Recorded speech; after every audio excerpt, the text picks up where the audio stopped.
Hello बच्चों, मैं Basant Kumar Gupta Urmila educational academy बस्ती से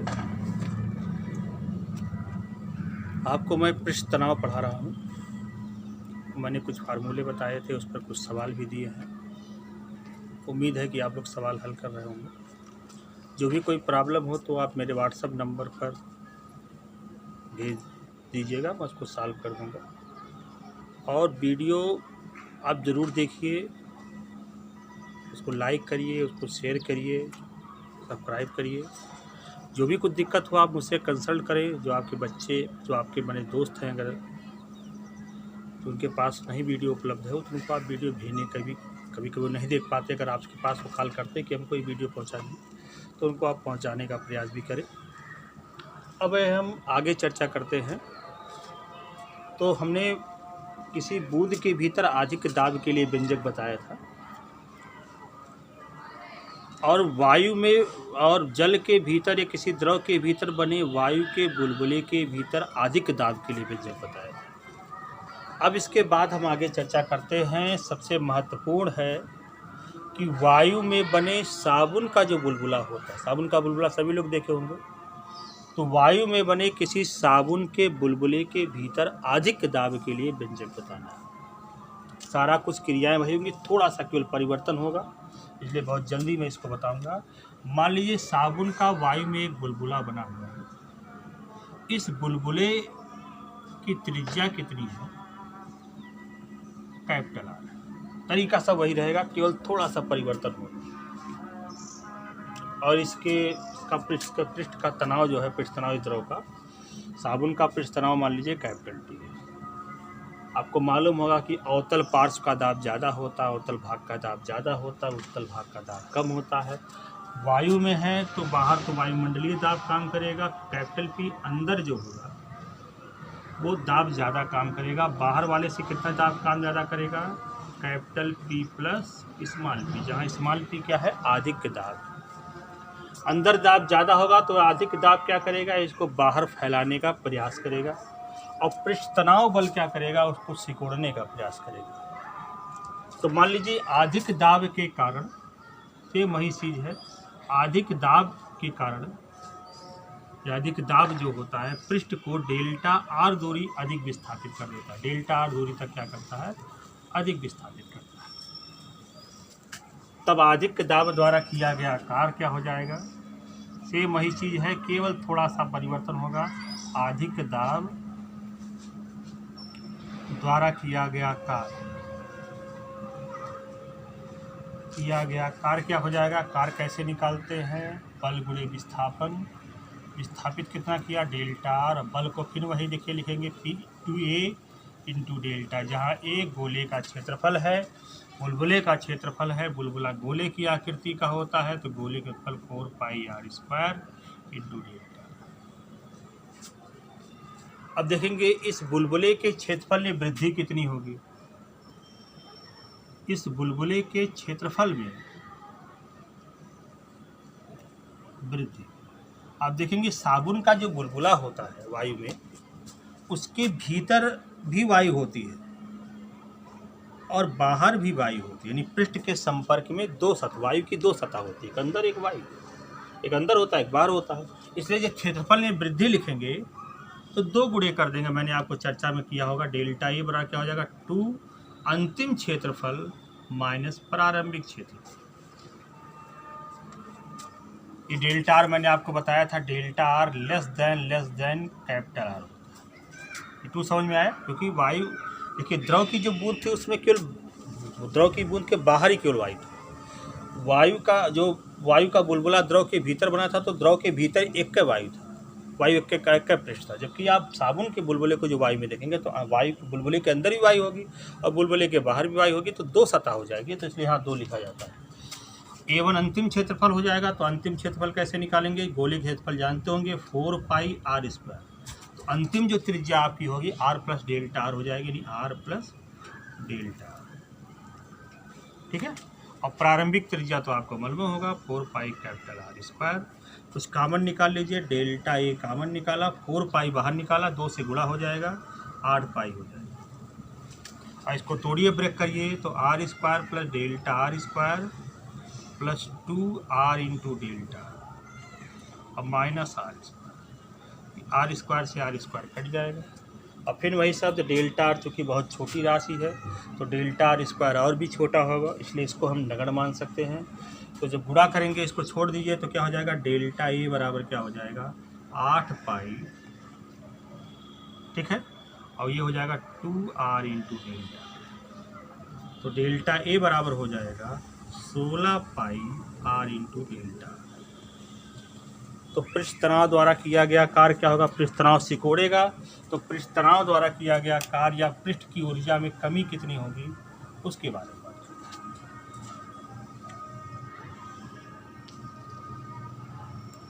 पृष्ठ ऊर्जा में व्यय कितना हो जाएगा, ऊर्जा में व्यय पड़े होंगे टी इंटू डेल्टा।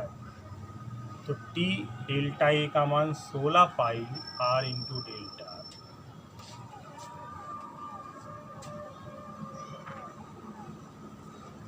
अब वही कि पृष्ठ तनाव क्या करेगा, अधिक दाब क्या करेगा, बूंद को फैलाने का प्रयास करेगा। अब पृष्ठ तनाव उसको सिकोड़ने का प्रयास करेगा, अर्थात संतुलन अवस्था की बात करेंगे। तो संतुलन अवस्था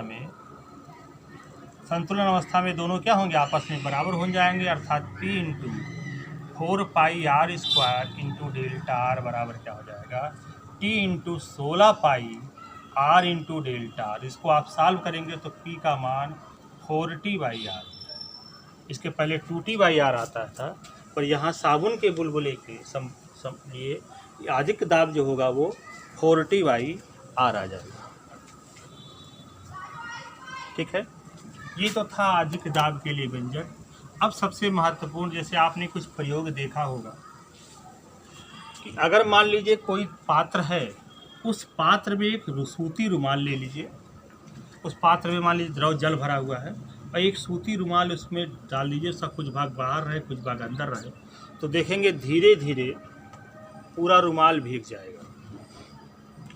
या एक और प्रयोग देखा होगा आपने, जैसे मान लीजिए वो मिट्टी का कोई टुकड़ा है, तो मिट्टी के किसी टुकड़े के संपर्क में, मान लीजिए मिट्टी का टुकड़ा, इसके संपर्क में अगर कुछ भाग पर जल अगर रखा हुआ है या कोई द्रव रखा हुआ, देखेंगे पूरी मिट्टी भीग जाती है। या पेड़ के जड़ों से जो जल जो होता है वो पत्तियों के तनों में और पत्तियों के विभिन्न भागों तक पहुंच जाता है। इसका एक रूल है, कारण है पृष्ठ तनाव। देखिए एक चीज़ मैं आपको और बता देता हूं, जैसे एक चैप्टर है द्रव दाब, मैं आगे आपको पढ़ाऊंगा, उसमें एक शब्द बताया जाता है कि अगर मान लीजिए कोई पात्र है या कोई द्रव है भरा है, तो द्रव के भीतर अगर हम कोई बिंदु लें, द्रव के भीतर अगर कोई बिंदु लिया जाए, तो इस बिंदु पर जो द्रव दाब होगा उस बिंदु की द्रव के स्वतंत्र तल से गहराई, अगर मान लीजिए द्रव के स्वतंत्र तल से इस बिंदु की गहराई कितनी है, स्मॉल h है, तो उस बिंदु पर द्रव दाब P बराबर होता है h रो जी। ये रो है, ध्यान दीजिएगा, रो घनत्व का सिंबल होता है, द्रव के घनत्व का सिंबल को रो लिखा जाता है, 3 लिखा जाता है, एक डी, एक रो, एक सिग्मा बोला जाता है। तो यहाँ डी न लिख के हम रो लिख रहे हैं, एच रो जी होता है। जहाँ एच गहराई है उस बिंदु की स्वतंत्र तल से गहराई ली जाती है, रो द्रव का घनत्व है और जी जो है। और एक चीज़ आपको ये बताया जाएगा कि अगर मान लीजिए द्रव के भीतर क्षैतिज तल पर बहुत सारे बिंदु लिए जाए, तो देखिए इन सभी बिंदु की द्रव के सब एक क्षैतिज तल पर है, यानी एक ही ऊंचाई पर या एक ही क्षैतिज तल के सभी बिंदुओं पर, चूँकि गहराई सबकी समान है, इन बिंदु पर द्रव दाब का मान क्या होता है, समान होता है। इसी सिद्धांत का उपयोग करेंगे।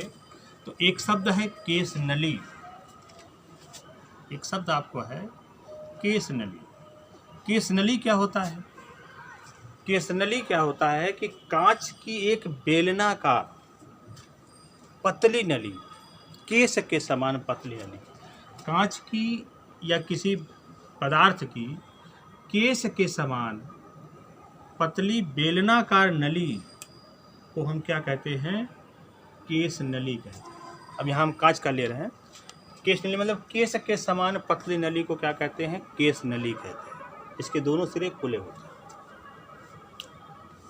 अब अगर किसी कांच की केस नली की बात करे जाएगा और इस कांच की किसी केस नली को किसी जल में रख दिया जाए, कांच की किसी केस नली को कहाँ रख दिया जाए?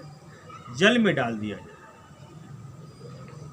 तो आप देखेंगे अगर बहुत पतली नली है तो दिखाई पड़ेगा, बहुत मोटी नली में नहीं दिखाई पड़ता है।